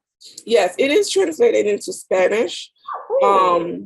Yeah, so we're working on putting the Spanish book up very soon, but it is done and everything. So it should be out hopefully in the next couple of weeks. Okay. It's awesome. I love hearing that. Now, that process of translating, is that hard? Like, are you working with a specific person that helps translate, or do you find different people, and how does that process work? Yes, for the Haitian and Creole translation, I found a great translator.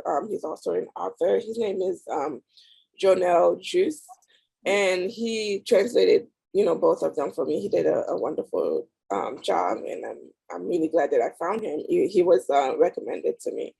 And then for my Spanish translator, I use Fiverr, but I also use I really was careful about who I choose, and the translator that I ended up working with did a great job as well. So, and she's very professional, and so that's how my process went. So yeah. Awesome. See, guys. So everybody out there who is trying to figure out, how do I write a book? Where do I start? Like literally you can write the book, and literally you can use things like Fiverr. I know I've used Fiverr. Miss Judith has used Fiverr, but you definitely want to check people's credentials. Right. Check the work they've done. But yeah, definitely use them, because they are definitely an awesome resource. And I love that, because I've never thought about translating my book, but you have actually just helped me. So thank you for that tip. Yeah. So what motivates you to write children's books? So to write children's books, I want to help, children, first of all, and through literature is one of the most powerful tools that we have to help children, to influence them, to help them dream, to help them build self-esteem, to help them understand that they're powerful, and that they can be anything that they want to. So that's really my number one motivation. I want children of color, I want Haitian children to see that their life doesn't have to be just exactly one way, or anything like that, that they can, dream big. So that's my biggest like motivation. Amen. I love that. So what was the most fun about writing this book? The most fun, I have fun like throughout the whole process, like from writing the very first draft and then editing it. And it's so funny how when you write something and then you don't look at it for like a while, and then you come back and you have so many like new ideas and things that you fun. But also another part of the fun for me was like the surprise that revealed at the end of like why they're called the Three Princesses, because that's actually based on something that I saw in Haiti for real. I don't want to ruin the surprise, but like if anybody's familiar with Haiti and how the buses are or public transportation, like the cars are like decorated in all kinds of colors and pictures, like artists just go all out when they're like doing when they're decorating these buses. So that's like that was definitely where I got that from, and it was just so fun to like see that come together and then coming alive with the illustrations. So yeah. Oh, that is so powerful. I love hearing that. Something just came to mind. Have you like with your books, because I can really kind of see that like becoming something. Like, have you thought about like doing any animation with that as well, like cartoons or anything like that? I would love to. As it's just that we would need I would need a lot of like sponsors and things like that, but that is I would definitely see that as a long-term goal, and with the movie that came out on Disney with Encanto. No, because I was like, oh my God. I'm like now aiming like for the highest, the biggest as I possibly can. So yeah, that would be because that would be a dope movie. I would love to see that because we have Princess and the Frog, but I'm like, nah, come on, we can do better. That was a good movie though. It was a good movie. Yeah, it was good. Yeah. I love that. So what other, I know you were talking about you have written some other books too. So what else do you kind of have coming down the pipeline as far as books within your series and just a few other, I know you said you were writing other books as well outside of the series. Can you talk a little bit about that? Mm-hmm. Yeah, so book 2 and book 3 I've already written in the series for the Three Princesses. And so, before the year is over, my goal is to publish all 3 books in the series. And then I also have many other children's books that I've written that I'm really excited to, to put them together and to publish them as well. And right now there are 3 short books that I have written that I'm going to be working on that next with my editor and illustrators and stuff, trying to put that together to like publish them over the summer. So I'm really excited about that. Amen. I love that. So what is like one of the most challenging things you have found to being an author? The most challenging things as an independent author is there are so many things, like try not to get burned out because you have to do so much by yourself, like all on your own, right? And then even if you do trust some people, it may not always work out. And then also there's the money aspect of it because you have to fund your own books. So that's been kind of like the hardest part of like for me of publishing and being an author. Finding the right people, the right budget and marketing, and also doing it like all at like trying not to get burned out, So yeah, but it's like at the end it's worth it because it's very fulfilling to me. Amen. Yeah. I know a lot of people when they first go out, and I know this has been my experience, like when I first started writing books, I'm going out there and I'm thinking like, okay, it's gonna be a cakewalk, and it's like, no, it's like like literally step by step, piece by piece, all the money that you have to put into it. A lot of people don't understand that when you become an author or you sign up to really become an author and publish these books, you have literally signed on to create your own business, right? Exactly. And people, if you don't really have business smarts or, you know what I mean, like really know how to navigate that, you will fail. And that's something that I have been learning my past, actually, I think I'm going on 3 years now. Just 3 years of being in this space of writing and publishing and all that. So yeah, and I love too that you have been able to actually oh my God, start like a Kickstarter and a GoFundMe and things like that to actually help, you know, raise money for your books. Cause you know, I never thought about that, but that is so powerful. I know one other person who has done that. So can you talk a little bit about that process? You know, how did you start it? Did you work with people to kind of help you build a campaign and talk more about like how that process was? Oh yeah. So that was a very really a great experience that I'm glad that I did. But yeah, I actually got the idea from other authors that I met who were doing Kickstarters as well. And so we, you know, I listening to these authors, I decided to do mine because it's like my dream is to publish this book, but the illustrations is what, you know, really the main cost in there. So I put together a Kickstarter, and at first, like I didn't have a lot of people helping me. I had a lot of people who we did Zoom meetings. They gave me a lot of advice and things like that. And like the support was amazing from, you know, the community, like everywhere. So that was you know, something that I'm very grateful for. And it was also very hard, like because it wasn't 30 days and my goal was $10,000. So a lot of people were like, oh, that maybe, you know, it's going to be really hard to get $10,000 in 30 days.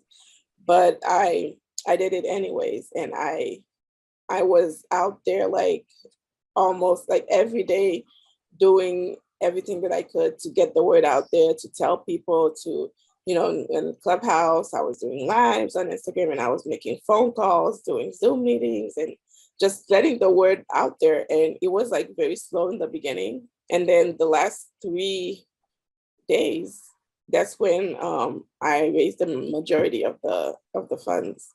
So it was great. And we raised $10,000. And then also part of that is to get 500 books to children in Haiti. So 500 of these books. This is the book in Creole. Wait, no, never mind. This is the book in Creole. And then this is the book in French. And like I said, the Spanish version is going to be out soon, and I'm really excited about that too. But yeah, it was a lot of hard work. It was intense, but I'm really glad about that I had the experience that I did it. Amen. Girl, listen, you need to do like a master class or like a coaching program literally showing people how to do that, because I think like I said, a lot of people don't understand, like I said, that business part, and especially when it comes to finances, because people think like, oh, I'm going to write this book and then put all this money out for this book. And really all you've done is paid your publisher. You're not making any money yet, royalties, because like you said, you have to market. Like, what are you doing to market this book? And a lot of people, that's where they fail. You know what I mean? They don't understand the marketing aspect of things. You know, media is a big, you know, portion of getting your thing out there. And I love how you went out on Clubhouse, how you were out there on IG, and, you know, you were doing Zooms, and you even got on the phone, like old school, just picking up the phone, like, hey, look, can you help support me? This is the call. I love that. And I think a lot of people need that kind of training. Because that really could help, you know, bring in some more revenue for your book, because I'm telling you, that's where people miss that. They miss that piece of it. And it's like when people can finally learn how to market and sell your book, that is when you're going to be successful. I'm not saying you're going to be a millionaire, but you can actually start to see royalties come in on your books. Like I said, I have a lot of people that are DMing, oh my God, I want to be to the next level. I'm trying to become a 6-figure author. I'm trying to become a millionaire author. That's fantastic. I want to too. But there's a lot of things that go into that. And a lot of it, I hate to say, is finances. A lot of these people are able to go and hire them a good social media marketer or somebody that can build them a great campaign, and they're out there doing ads and stuff like that. But a lot of it, like I said, it's just a lot of hard work and being willing to get on the Clubhouse, getting willing to do the ad, the lives, and set yourself apart. Like, what's different? So I love that. I really do. Yeah, and one thing is, like, when you're doing something like that, like if you want to be an author, or if you're doing a campaign for funding, is that you have to get in front of people. You have to get in front of rooms that you did not think you would ever get into, and you just not be afraid, even if you don't think these people are gonna support you or give you anything, but go talk to them anyway. So that's one of my biggest advice that I could give anyone. Hey man, I love that. I love that. And another piece of advice, and I might shoot myself in the foot for this, but this is so true. I see a lot of authors, and they'll go into these groups in Clubhouse, which is powerful, right? And you market your book, but the thing is, you don't want to just market your book to other authors, because other authors are literally trying to, they're trying to get a company. You're not going to necessarily care about your book because they're trying to get their book sold.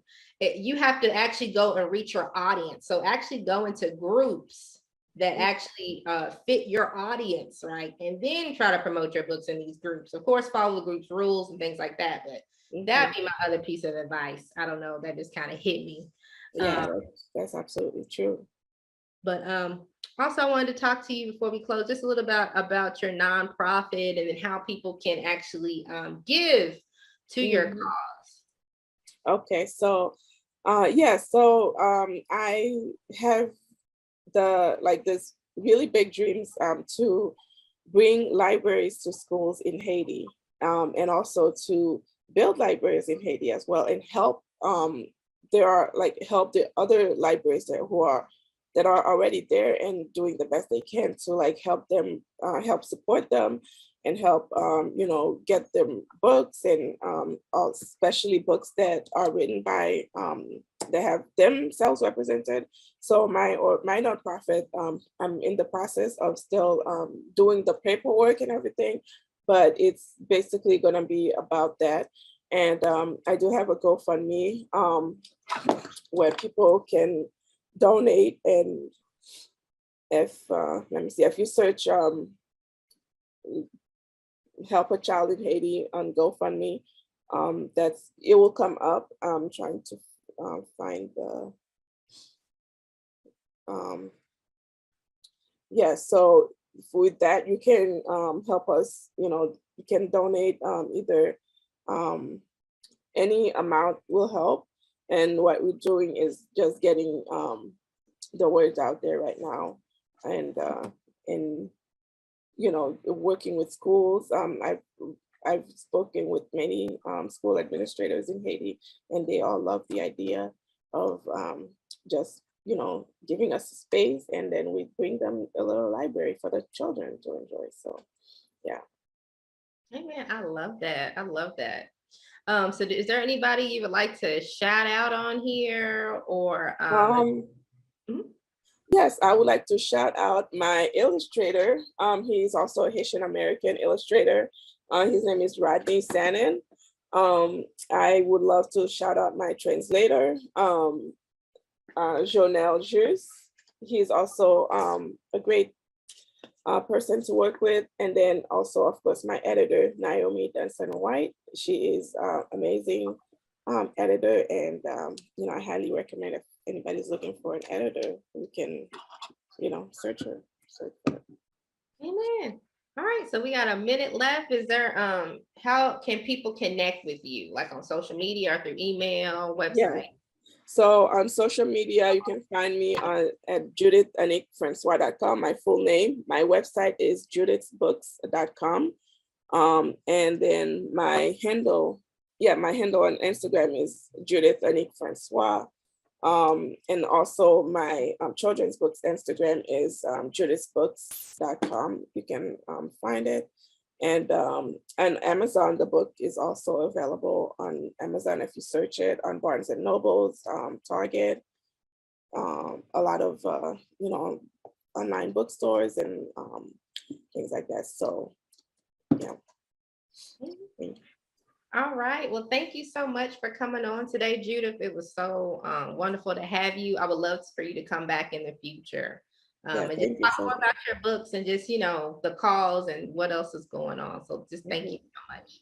Okay. Thank you for having me. Yeah, no problem. Well, thank you guys for viewing the Author Push Talk Show today. If you're interested in being a guest on our show, please feel free to reach out to me at my Gmail, which is breesmithglobal@gmail.com. Also, please go to our website with more up-to-date things to do with ministry, to do with the Author Push Talk Show, and other various things that we have on there, children's books. It's breesmithglobal@breesmithglobal.com. So sorry.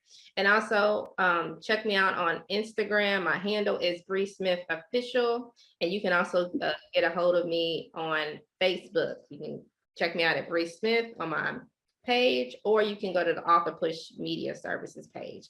Once again, thank you guys so much for viewing today. Until next time, goodbye. Bye.